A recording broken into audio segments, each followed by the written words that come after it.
Summary: Naval Ravikant's The Almanack isn't a typical self-help guide. It's a curated collection of his wisdom on wealth creation and lasting happiness, drawn from years of interviews and reflections. The book begins by challenging the conventional notions of getting rich and finding happiness, suggesting they are skills to be learned rather than inherent traits. It emphasizes the importance of understanding how wealth is created, not through mere hard work, but through leveraging specific knowledge and embracing accountability. The narrative then pivots to explore the path to happiness, which Ravikant frames as a choice rooted in presence, peace, and acceptance, rather than external validation or material success. Name role: Naval Ravikant, the central figure, sharing his wisdom and principles for wealth and happiness, acting as a guide for readers. Erik Jorgensen, the curator and editor of the Almanack, responsible for compiling and presenting Naval's insights. Tim Ferriss, the author of the foreword, highlighting Naval's intelligence and courage. Babak Nivi, Naval's co-founder, participating in discussions about luck and success. Jim Breyer, a venture capitalist who provided guidance to a rising entrepreneur, demonstrating the importance of mentorship. Character relations. Summary: the opening chapter of the Almanack of Naval Ravikant doesn't promise a quick fix for wealth or happiness. Instead, it introduces a compelling proposition. These aren't matters of chance or innate talent, but skills that can be cultivated. The book, compiled from Naval Ravikant's interviews and reflections, aims to guide readers toward a unique path of both financial prosperity and lasting contentment. It's not a formula, but a collection of principles designed to illuminate the journey. The chapter concludes by highlighting the book's availability as a free public service, emphasizing Naval's commitment to sharing wisdom rather than pursuing profit, and briefly introduces Erik Jorgensen, the book's editor and writer. It leaves the reader wondering, what are these skills, and how can they be learned? Analysis, source, illustrations. Summary: this chapter, Learn to Love to Read, serves as a foundational pillar for Naval Ravikant's philosophy on building wealth and happiness.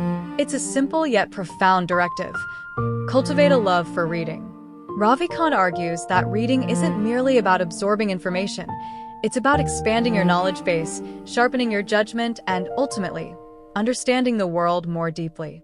The chapter doesn't delve into specific reading lists or techniques, but rather emphasizes the attitude, a genuine desire to learn and grow through the written word. It's a call to action, a gentle nudge towards a lifelong pursuit of knowledge, leaving the reader pondering how much they truly value the act of reading and what they might be missing out on. Analysis.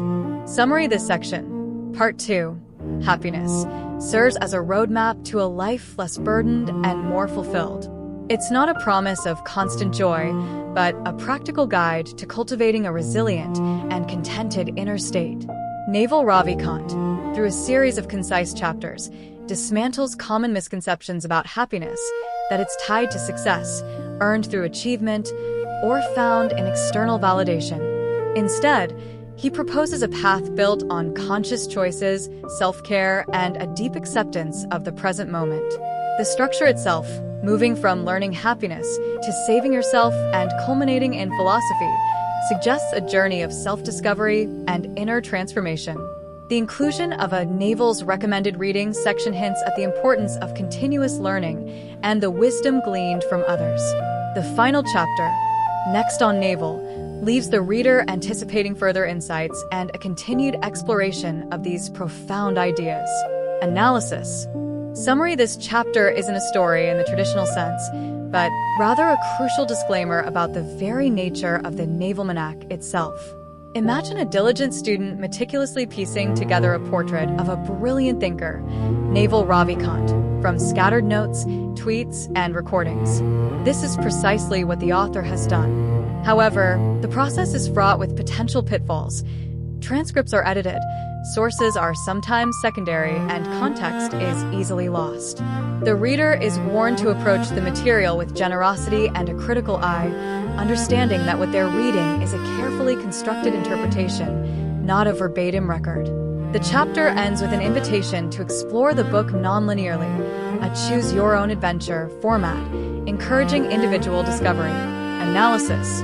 Summary: Tim Ferriss, a renowned entrepreneur and author, sets the stage for this collection of Naval Ravikant's wisdom by explaining why he, a man who swore off writing forewords, is making an exception. He paints a picture of Naval as a rare individual, exceptionally intelligent, courageous, and unafraid to challenge conventional thinking. The book's existence itself is a testament to Naval's unique approach to life and business, and Ferris hints at the profound impact Naval has had on his own life. The foreword concludes with a call to action. Engage with Naval's ideas critically, but be prepared to be transformed. The reader is left wondering what specific insights this almanac holds and what makes Naval so exceptional. Analysis. Summary: this chapter offers a rare glimpse into Naval Ravikant's personal history, revealing the formative experiences that shaped the man he is today. Growing up in a single-parent household as a poor immigrant, he faced hardship and a lack of stability. The library became his sanctuary, books his companions, and a lifeline to knowledge.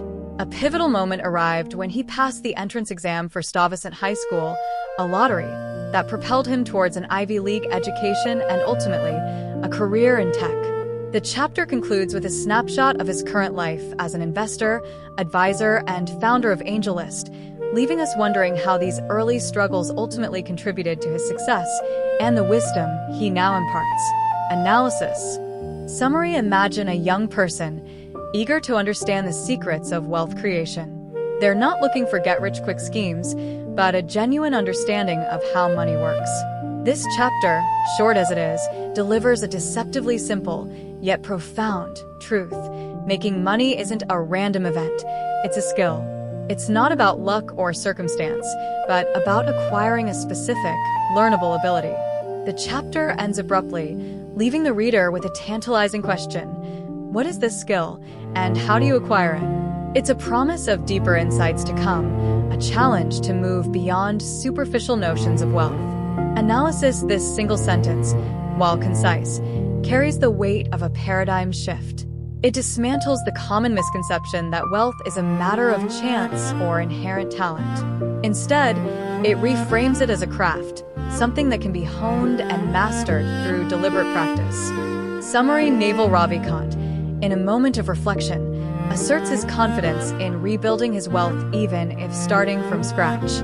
He dismantles the common misconception that hard work alone leads to riches. Instead, he emphasizes the crucial role of understanding, knowing what to do, who to collaborate with, and when to act. He shares principles he developed as a teenager, honed over decades, focused on identifying leverage points for wealth creation. These principles, distilled into a powerful tweetstorm, offer a roadmap for aspiring entrepreneurs, promising tangible results with dedicated effort. The chapter concludes with a series of concise, actionable guidelines for building wealth, leaving the reader eager to decode the secrets to financial freedom. Analysis. Summary: imagine a world where your skills aren't easily replicated, where your expertise is uniquely yours. This chapter unveils the secret to building that kind of wealth: specific knowledge. It's not about chasing trends or following the crowd. It's about diving deep into what genuinely fascinates you. Naval argues that this kind of knowledge isn't learned in classrooms, but through passionate exploration and hands-on experience. It's a path that feels like play for the individual, but appears as relentless work to those who haven't grasped the principle. But what happens when this unique knowledge becomes a target? Can it truly be protected, or will the very forces that seek to replicate it ultimately undermine its value? Analysis. Summary: Naval Ravikant, in this short but potent chapter, distills a crucial principle for building wealth and influence: embrace accountability and risk-taking. He begins with a simple declaration that society rewards those who take ownership and responsibility. To illustrate the power of leverage, he invokes Archimedes' famous quote about moving the earth, highlighting that fortunes aren't built on brute force, but on strategic advantage. He then breaks down the forms of business leverage: capital, money, people, labor, and products with minimal replication costs, like code and media. Ravikant cautions against the allure of labor leverage, suggesting it's a pursuit that won't ultimately fulfill a life well lived. The chapter ends abruptly, leaving the reader to ponder what does constitute a truly fulfilling pursuit and how to identify and seize opportunities for leverage. Analysis. Summary. The chapter, Happiness Requires Peace, delivers a stark and pragmatic lesson on wealth creation, shifting the focus away from traditional notions of business and towards the power of leverage. Ravikant argues that capital and leadership are scarce resources controlled by others, while code and media offer a path to permissionless leverage, the ability to build systems that generate value while you rest. He encourages readers to utilize readily available technology, even if they lack coding skills, suggesting alternative avenues like writing, video creation, and podcasting. The chapter culminates in a call to action. Work diligently, but prioritize the right work, guided by a self-imposed hourly rate that dictates what to tackle, outsource, or ignore. The final, almost paradoxical, statement leaves the reader pondering the true drivers of success. Analysis. Summary. The chapter, Every Desire is a Chosen Unhappiness, cuts through the noise of get-rich-quick schemes, offering a surprisingly simple, yet profound, formula for building wealth. Productize yourself. It's not about chasing money directly, but about identifying what you can uniquely offer the world, leveraging that skill, and scaling it through labor, capital, code, or media. Naval emphasizes that true wealth isn't just about accumulating money. It's about owning assets that generate income passively, allowing you to earn while you sleep. The chapter ends with a tantalizing hint that the realization of wealth often arrives unexpectedly, a reward for a journey undertaken for different reasons, a promise of deeper understanding for another time. Analysis. Summary. Imagine a world where the most skilled individual can reach billions, not just a local audience. This chapter unveils a surprising truth. Wealth isn't about possessing something, but about creating something society doesn't yet know how to produce. From oil to automobiles, every commonplace item was once a nascent technology ripe for exploitation. The key to wealth lies in identifying these emerging technologies, those things that don't quite work yet, and scaling them to meet a burgeoning societal demand. Steve Jobs' creation of the smartphone serves as a prime example, envisioning a need, building it, and then multiplying it to reach a global market. The chapter ends with a tantalizing question. What new technology is on the horizon, waiting for someone to bring it to life? Analysis. Summary. Naval Ravikant delves into the concept of specific knowledge, those innate abilities we possess, often unnoticed until others point them out. He argues that while sales skills might seem like a learned trade, even naturals possess a form of specific knowledge, likely a blend of genetics, upbringing, and inherent personality traits. The chapter encourages readers to identify their own unique strengths, those things they do almost effortlessly, and to seek out opportunities where those skills are most needed. Ravikant's own journey, from aspiring scientist to venture capitalist, exemplifies how aligning one's specific knowledge with a suitable career path can lead to both fulfillment and success, leaving the reader pondering their own untapped potential. Analysis. Summary. Naval Ravikant reflects on how he developed his skills and accumulated wealth, attributing it not to conventional education or chasing trends, but to pursuing his innate talents and passions. He recalls his mother's surprisingly accurate prediction that he would enter business, a moment that highlighted his unique aptitude. He emphasizes that true expertise lies at the edge of knowledge, and those intensely passionate about a subject will inevitably surpass those who aren't. The internet, he argues, has opened up unprecedented opportunities for individuals to build businesses and wealth by simply expressing their authentic selves. The chapter ends with a compelling thought. Can anyone truly replicate Joe Rogan or Scott Adams? The answer, it seems, is a resounding no. Analysis. Summary. Naval Ravikant dismantles the traditional path to wealth, arguing that a 4-year degree and a 30-year career are becoming obsolete. Instead, he champions the power of continuous learning and adaptability. The key isn't a specific degree, but the ability to rapidly acquire expertise in new fields, mastering a profession in 9 months, recognizing its eventual obsolescence, and moving on. He emphasizes the importance of foundational knowledge, suggesting that a strong base allows one to tackle any subject, regardless of initial comprehension. The chapter concludes with a surprising assertion. Basic arithmetic and clear communication are more valuable than advanced mathematical skills or linguistic prowess, hinting at a broader philosophy of prioritizing essential skills over specialized knowledge. Analysis. Summary. Naval Ravikant, in conversation, elucidates a powerful principle. The accumulation of wealth, strong relationships, and profound knowledge all follow the law of compound interest. He emphasizes that true mastery isn't achieved through superficial breadth, but through deep engagement in a few key areas. He illustrates this with examples ranging from business leadership to personal relationships, highlighting the importance of trust and consistent integrity. The chapter concludes with a surprising revelation that 99% of effort is often wasted, but the key is to identify that elusive 1% where true compounding can occur and then dedicate oneself entirely to it. The question lingers: how does one discern that crucial 1% and avoid the trap of wasted effort? Analysis. Summary. Naval Ravikant argues that true wealth isn't simply about accumulating assets, but about embracing accountability and taking risks under your own name. He explains that leverage, the key to wealth, requires credibility, which is built by putting yourself out there, even when it's uncomfortable and carries the risk of public failure. He shares a personal example of initially hesitating to share his philosophical insights publicly, fearing career repercussions, but ultimately deciding to take the chance. The chapter concludes with a reassuring note. While failure carries a cost, modern society is generally forgiving of honest, high-integrity efforts. Analysis. Summary. The chapter cuts straight to the core of wealth creation: ownership. Ravikant argues that relying solely on wage work, even high-paying professions like law or medicine, simply won't lead to financial freedom.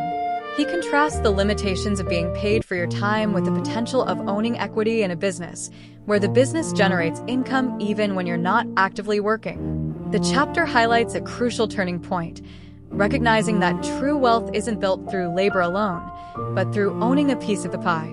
He suggests that even doctors who achieve significant wealth do so by establishing their own practices, building brands, or creating intellectual property. The chapter ends with a clear directive: acquire equity, whether through stock options, starting a company, or investing, as these are the pathways to genuine wealth. Analysis. Summary. Naval Ravikant, in this chapter, champions the pursuit of genuine intellectual curiosity as the key to building wealth and a fulfilling life. He argues that chasing fleeting trends and immediate profits is a misguided approach, advocating instead for dedicating oneself to passions and hobbies fueled by curiosity. Ravikant shares a surprising anecdote. His most prosperous year was when he actively minimized his workload and focused solely on activities he found intrinsically enjoyable. This seemingly counterintuitive strategy allowed him to prioritize his highest value projects and execute them with exceptional quality. The chapter concludes with a powerful suggestion: align your pursuits with your innate curiosity, and you'll likely find yourself at the forefront of societal shifts, richly rewarded for your efforts. Analysis. Summary. Imagine a world where your skills are not just valuable, but essential. A world where you possess a talent society hasn't yet figured out how to replicate. This chapter unveils a counterintuitive truth. The path to wealth isn't about learning a predefined skill, but about identifying a need society has and mastering the ability to fulfill it before anyone else does. Naval emphasizes that the moment a skill becomes teachable, its value diminishes and the threat of automation looms. He challenges readers to anticipate future needs, build a reputation beforehand, and be ready to seize the moment when their unique abilities are in demand. The chapter ends with a tantalizing question: what emerging need will you be uniquely positioned to address? Analysis. Summary. Naval Ravikant dives into the concept of leverage, arguing it's the key to building wealth and escaping the traditional time-for-money exchange. He dissects three forms: labor, the least desirable; capital, dominant in the last century; and the revolutionary, permissionless leverage of digital products like code and media. He highlights how this new form empowers individuals to create immense value without needing permission or capital, exemplified by figures like Joe Rogan and Jeff Bezos. The chapter concludes with a call to action. Learn to build or sell and prioritize independence over mere employment. The question remains, can anyone truly escape the constraints of traditional labor and harness this new wave of leverage? Analysis. Summary. Naval Ravikant argues that true wealth isn't about trading time for money, but about getting paid for your judgment. He emphasizes avoiding catastrophic losses and protecting your capital, advocating for rationally optimistic bets instead of all-or-nothing gambles. The ultimate goal is to leverage technology, robots, capital, computers, to perform the work while being compensated solely for your insightful decision-making. He illustrates this point by highlighting the immense value placed on even slight improvements in judgment, particularly when applied to large-scale operations, using Warren Buffett as a prime example. The chapter ends with a powerful message. Demonstrated judgment, backed by accountability and a proven track record, is the key to unlocking true leverage and freedom. Analysis. Summary. Naval Ravikant, in this chapter, shares his hard-won wisdom on building wealth, emphasizing prioritization and focus. He recounts his own journey, marked by early setbacks and losses, highlighting that consistent, small gains accumulate over time to create substantial wealth. He stresses the importance of valuing one's time, even setting an absurdly high hourly rate to guide decisions. Ravikant also delves into the distinction between wealth creation, a positive-sum game, and the pursuit of status, a zero-sum game, cautioning against the latter. The chapter concludes with advice for young people. Make deliberate, long-term decisions about where to live, who to be with, and what to do, and generously offer your skills to attract like-minded individuals. The final, lingering question is whether Ravikant's unconventional approach to time management and self-valuation can truly unlock a path to lasting prosperity. Analysis. Summary. Naval Ravikant recounts a surprisingly simple origin story for his entrepreneurial journey. Initially, he casually announced his intention to start a company while working at a home network, intending it as a mere expression of ambition. However, the constant questioning and gentle mockery from colleagues and friends inadvertently pressured him into actually launching his own venture. He then reflects on the historical shift from self-sufficiency to hierarchical employment and the internet's potential to return us to a more independent, entrepreneurial age, concluding that even failure in this arena is valuable. The chapter ends with a poignant observation. He's grown weary of life's endless games and is now focused on living moment to moment, seeking freedom from financial burdens. Analysis. Summary. Naval Ravikant, in this chapter, delves into the concept of retirement, not as a traditional cessation of work at a certain age, but as a state of being where each day is fulfilling in itself. He outlines 3 paths to this state: accumulating enough passive income, drastically reducing one's expenses, or pursuing work driven by passion. He emphasizes authenticity and finding a unique skill you genuinely enjoy, a path that allows you to sidestep competition and build something truly valuable. The conversation then shifts to his evolving motivation for wealth creation, moving from desperation to a playful, artistic pursuit. He reveals that his drive now stems from a desire to create, not just to accumulate, leaving the reader pondering the true meaning of success and the potential for finding joy in one's work. Analysis. Summary. Naval Ravikant delves into the often overlooked role of luck in professional success, particularly within the tech industry. He observes a pattern. The most astute individuals don't just chase the latest hot startups, but strategically join companies at pivotal, vulnerable moments, those times when a company is scaling rapidly and its founders are grappling with uncertainty. He recounts how Mark Zuckerberg, facing a scaling crisis, sought advice from Jim Breyer, who then connected him with a crucial product leader. The chapter emphasizes the importance of early career advancement and the invaluable alumni network one builds along the way, suggesting that these connections can be more impactful than the company itself. But the question lingers: if getting rich requires luck, how does that reconcile with his earlier assertion to get rich without getting lucky? Analysis. Summary. Naval Ravikant delves into the elusive nature of wealth, arguing that it's not solely about luck, but a combination of factors we can actively influence. He dissects 4 types of luck: blind chance, persistence, recognizing opportunity, and cultivating a unique character that attracts fortune. The chapter pivots when he introduces the idea that true wealth isn't about fleeting individual gains, but about building a reputation and character so strong that others seek you out, offering a share of their success in return. He concludes with a provocative stance against traditional networking, advocating instead for creating something valuable that naturally draws the right people. The chapter ends with a cautionary tale about the importance of self-respect and the dangers of compromising one's integrity, leaving the reader to ponder the long-term consequences of seemingly minor moral lapses. Analysis. Summary: this chapter, Be Patient, is a pragmatic pep talk on building wealth and, more importantly, finding contentment. Naval Ravikant shares his observations from 2 decades in the tech industry, emphasizing that true success isn't about speed, but about time and consistent effort. He recounts how those he initially recognized as exceptionally capable consistently achieved remarkable things. Time. The chapter isn't just about accumulating money, it's about the mindset required to do so, the importance of delayed gratification, and the realization that even wealth doesn't guarantee his. He concludes with a provocative proposition: if everyone were wealthy and healthy, happiness would naturally. The chapter ends with a thought-provoking idea that the path to inner peace might now be paved with financial security rather than monastic renunciation, leaving the reader to ponder the modern pursuit of happiness. Analysis. Summary: Naval Ravikant, in this chapter, cuts through conventional wisdom about wealth creation.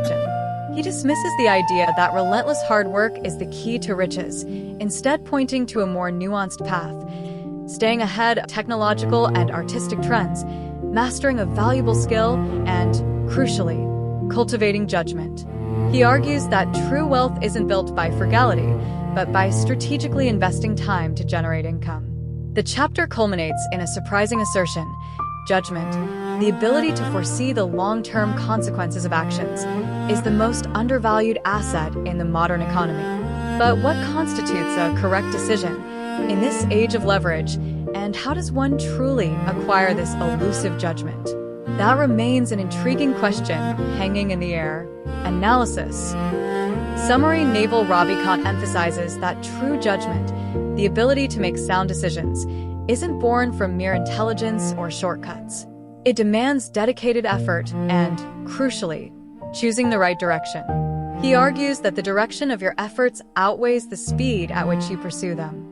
He then pivots to the importance of clear thinking, asserting that a clear thinker is a far greater compliment than simply being smart.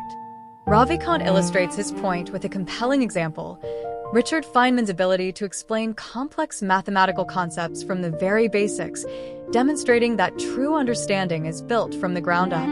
The chapter concludes with a powerful challenge: can you explain a concept simply enough for a child to grasp it? Analysis.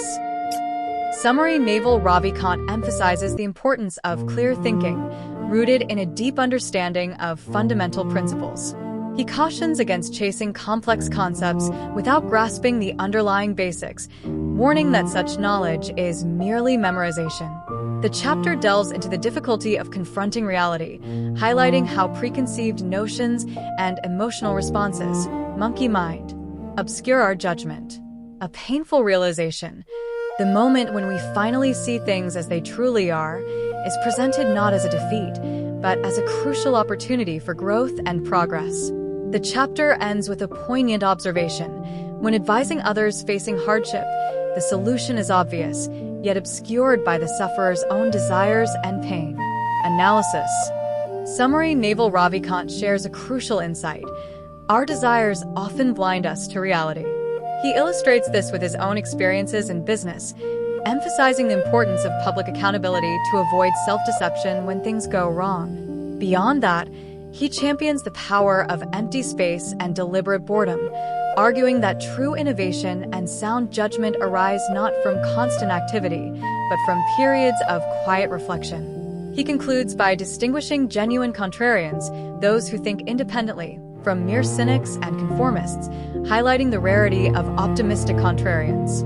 The chapter ends with a subtle challenge: can we truly embrace the discomfort of boredom to unlock our potential? Analysis.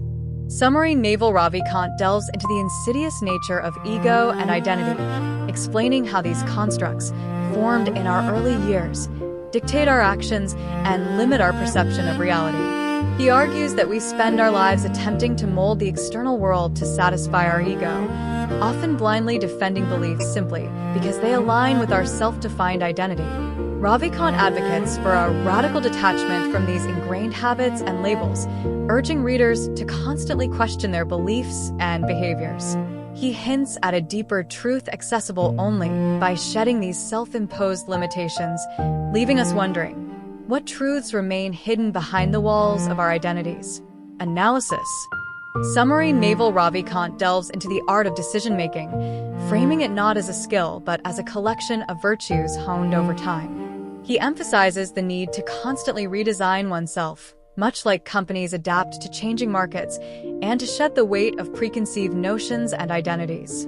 He shares his personal journey of unlearning ingrained responses to make clearer, more present decisions. The chapter culminates in practical advice: embrace radical honesty, praise specifically, criticize generally, and crucially, start being honest. A question about developing instinctual honesty leads to a surprisingly simple, yet powerful, answer: just tell everyone. Analysis. Summary: Naval Ravikant, in this chapter, delves into the crucial skill of building judgment through the acquisition and application of mental models. He argues that becoming more accurate and rational leads to significant life improvements. He emphasizes the importance of principles over specific instances, drawing on insights from figures like Charlie Munger, Nassim Taleb, and Benjamin Franklin. The chapter then explores how evolutionary principles, economic understanding, and even basic mathematics contribute to sound decision-making, culminating in a practical heuristic: choosing the path with short-term pain for long-term gain. The chapter ends with a passionate endorsement of reading as a superpower, a gateway to a vast reservoir of knowledge. The discussion on difficult decisions and the no answer leaves the reader pondering their own decision-making processes. Analysis. Summary: Naval Ravikant delves into the transformative power of meditation and mental strength, revealing how it's more than just a trendy practice. He explains that emotions are often exaggerated predictions of the future, and meditation offers a pathway to recalibrate our nervous system through controlled breathing. Inspired by Wim Hof's extraordinary feats, Naval began experimenting with cold exposure, discovering a profound lesson: most suffering stems from avoidance.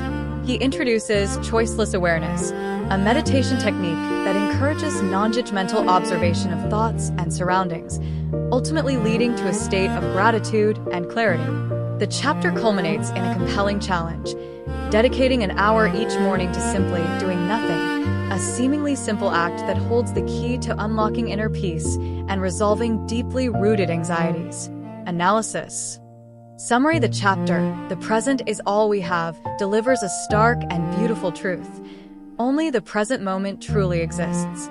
Ravikant dismantles our obsession with the past and future, arguing that memories are unreliable reconstructions and the future is inherently unknowable. He emphasizes the fleeting, unique nature of each moment, likening our existence to a constant cycle of dying and being The chapter concludes with a hopeful note about technological advancement and the possibility of encountering advanced alien civilizations, suggesting a brighter future for humanity. The final thought, that inspiration is perishable and demands immediate action, leaves the reader with a sense of urgency and a challenge to seize the present. Analysis. Summary: imagine stumbling upon a secret, a quiet revelation shared by a wise mentor. That's the feeling this chapter evokes. Naval Ravikant, a figure known for his profound insights on wealth and happiness, unexpectedly reveals his reading philosophy. It's not about seeking self-improvement through books, a common pursuit. Instead, he reads purely for the joy of discovery, driven by curiosity and genuine interest. The ideal book, he declares, is the one you can't put down, the one that consumes you. This seemingly simple statement leaves a lingering question. If not for self-improvement, then why read? And what does it say about a person who seeks knowledge solely for the pleasure of it? Analysis. Summary: Naval Ravikant, a renowned thinker, shares his extensive reading list, a curated collection spanning nonfiction, philosophy, spirituality, and even science fiction. This isn't just a list, it's a window into his intellectual journey, revealing his pursuit of wisdom and understanding. He emphasizes the value of theory and concepts, highlighting books that offer profound insights into history, human nature, and the evolution of ideas. Among the recommendations, Sapiens and Skin in the Game stand out, alongside works by figures like Nassim Taleb and Richard Feynman. The chapter culminates with a surprising inclusion of psychedelic literature, presented as a potential shortcut to self-observation, leaving the reader pondering the unconventional paths to enlightenment. Analysis. Summary: Naval Ravikant, in a section titled Naval's Writing, lays out a series of personal formulas and rules intended as a guide for achieving happiness and success. It begins with a breakdown of happiness, which he defines as a combination of health, wealth, and good relationships. He then meticulously dissects each component, offering algorithmic steps for improvement, from exercise and diet to income generation and investment strategies. The section transitions into a set of concise rules, drawing wisdom from various sources like Buddha and Warren Buffett, emphasizing presence, honesty, and the power of learning. The chapter concludes with a stark prioritization: health, love, and a sense of purpose, dismissing all else as irrelevant. This leaves the reader pondering how to apply these seemingly simple yet profound principles to their own lives. Analysis. Summary: this short chapter serves as a postscript, a guide for those who've been captivated by Naval Ravikant's wisdom and want to continue their journey. It's less a narrative and more a treasure map, pointing readers towards further explorations of Naval's thoughts and creations. We're presented with a curated list of online resources, his website, Twitter, podcast, and supplemental content like Almanack shorts, which were cut from the original manuscript. These shorts delve into specific areas like education, investing, and relationships. The chapter concludes with recommendations for further reading and appreciation of Jack Butcher's illustrations, leaving the reader with a sense of abundance and a clear path to deepen their understanding of Naval's philosophy. Analysis. Summary: the chapter unfolds as a heartfelt and expansive thank you note from the book's creator, a cascade of gratitude directed towards the numerous individuals and entities who contributed to its realization.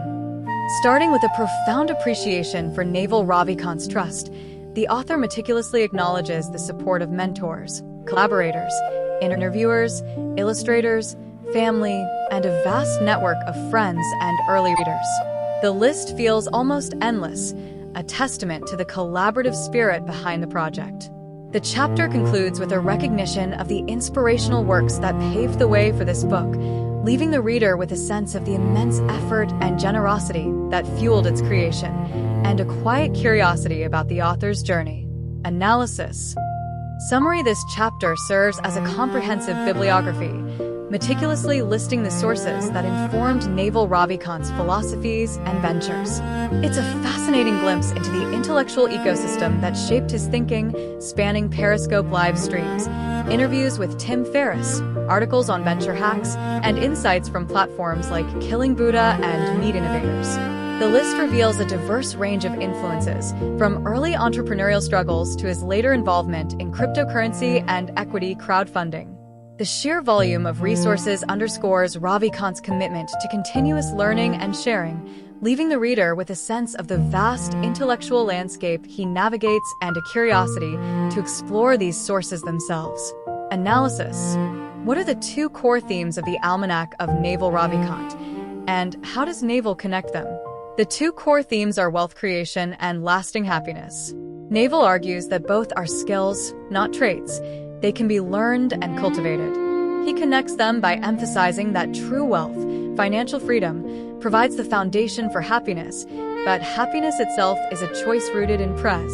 How did Naval Ravikant's childhood experiences shape his philosophy on wealth and happiness?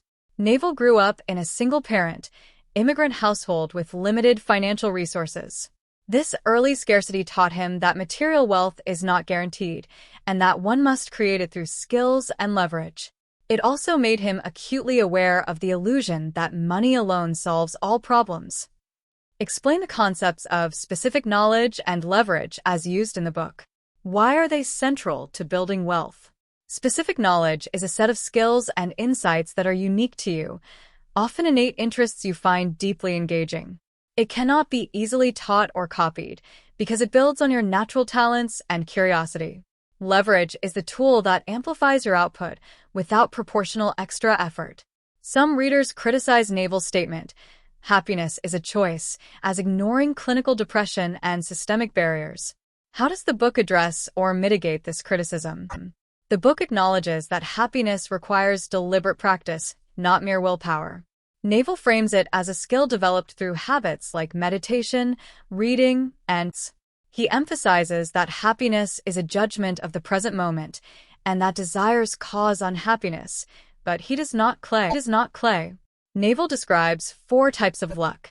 Which type does he argue is most important for wealth creation, and why might this view be controversial? Naval's 4th type of luck is the most important, building a unique character and brand that makes luck attracted to you, like being so skilled that opportunities naturally come your way.